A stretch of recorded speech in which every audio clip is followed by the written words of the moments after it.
This video podcast is brought to you by McCarter Online.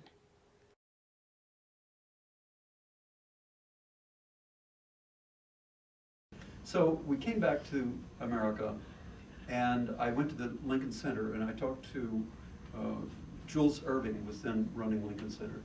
And I basically sort of said, you know what, you've got a theater downstairs, a little, what is now the Mitzi Newhouse Theater. At that time it was called the Forum.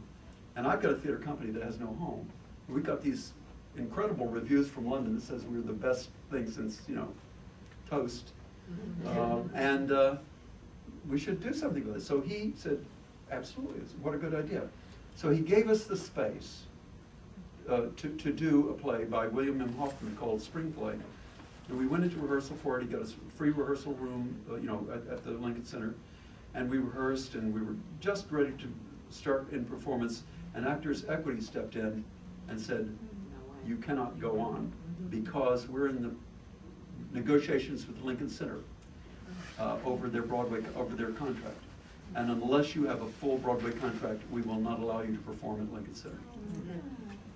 So we said, yeah, you gave us a free theater, and we're just a little. So they gave us another space to perform in. And unfortunately, our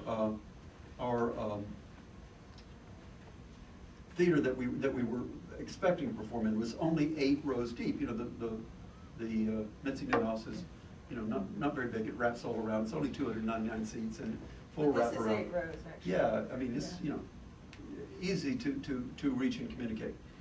The theater Equity put us in was 32 rows deep, and we had no rehearsal time in the theater at all. We came in after a matinee of Scuba Duba, I think, was playing there, and it was called the theater is no longer there. It was in the mid-40s, and Or was it Broadway House?